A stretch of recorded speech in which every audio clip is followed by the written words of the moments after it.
The city was a bruise on the face of the earth. Grimstone. It was a name that fit. Rain hammered the pavement, reflecting the neon signs of cheap bars and even cheaper dreams.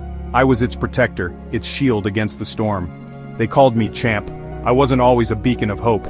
I knew the darkness well. I had tasted it, choked on it, but I rose from the ashes, determined to pull my city with me, to bring light to the forgotten corners where despair festered.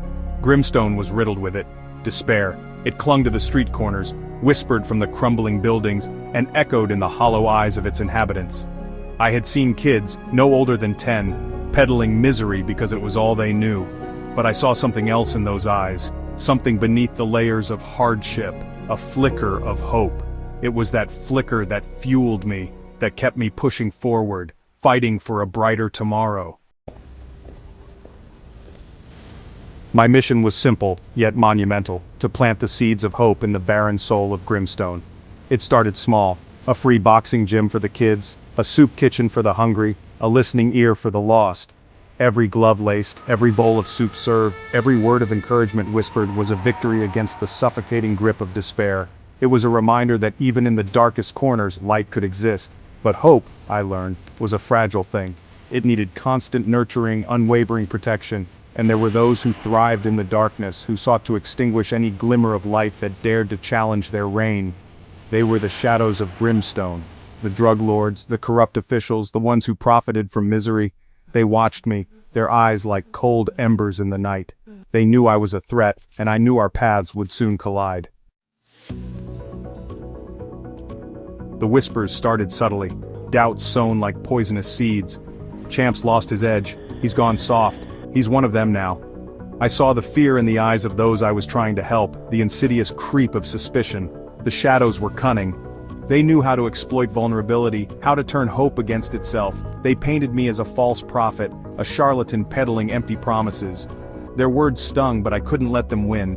I had stared down fear before. I knew its taste, its seductive whisper, but I also knew its antidote, unwavering faith. Faith in myself, in my mission, and in the inherent goodness that still flickered within Grimstone's heart. Even as doubt cast its long shadow, I held on to that faith with everything I had. The fight for hope, I knew, was often fought in the silences, in the quiet moments of self-belief when the world tried to drown you out. The old community center stood as a symbol of Grimstone's spirit, neglected, vandalized, but still standing. I poured my heart and soul into restoring it brick by broken brick. It became my sanctuary, my monument to hope. It wasn't just a building, it was a lifeline. A place where kids could be kids, where families could find solace, where the lost could find their way back to the light. Word spread like wildfire.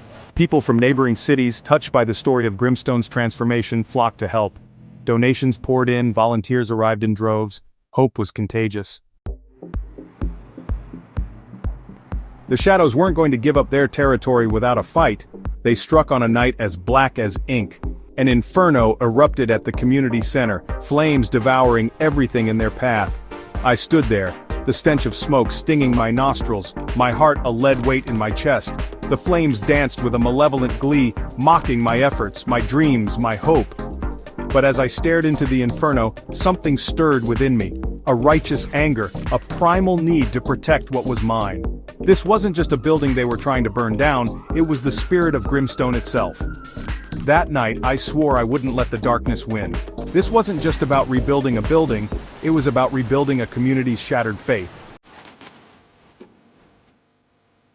Section 6. The Price of Hope.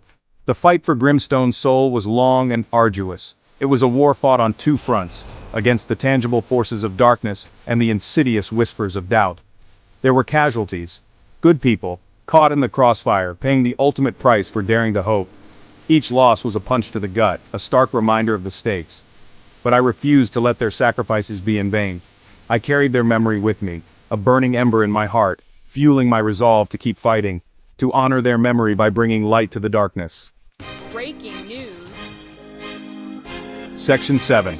A community united. The fire had awakened something in the people of Grimstone. They had tasted hope, and they weren't about to let it go without a fight. They stood beside me, shoulder to shoulder, a united front against the encroaching darkness. The old divisions, racial, economic, social, seemed to melt away in the face of adversity. We were bound by something greater, something more profound, a shared dream of a brighter future. We rebuilt the community center, bigger and better than before. It stood as a testament to the indomitable spirit of Grimstone, a beacon of hope in a city that had known so much darkness. Section 8. Dawn breaks over Grimstone. The fight for Grimstone was far from over, but something had shifted. A sense of hope, once a fragile flicker, now burned brightly, illuminating the darkest corners of the city. The streets were still mean, the problems didn't magically disappear, but there was a new energy in the air. A sense of possibility, of community, of shared purpose. The kids in my boxing gym, once lost in the abyss of despair, now held their heads high, their eyes shining with the promise of a brighter tomorrow. They were the future of Grimstone, and they were armed with something far more powerful than fists: hope.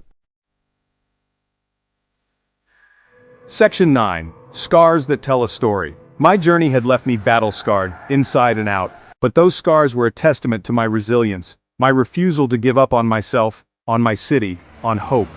As I stood there watching the sunrise paint the Grimstone skyline with hues of gold and crimson, I knew that the fight for hope was never truly over. It was a daily struggle, a constant battle against the forces that sought to drag us back into the darkness. But I also knew that I wouldn't face that battle alone. I had the spirit of Grimstone by my side, a force more formidable than any shadow. We were in this together, and together, we would continue to fight for the light. One punch, one act of kindness, one glimmer of hope at a time. The pain had healed, leaving behind a strength I never knew I possessed.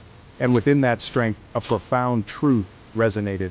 Hope may be a fragile thing, but it is also the most resilient force in the universe. And in the heart of Grimstone, it burned brighter than ever before.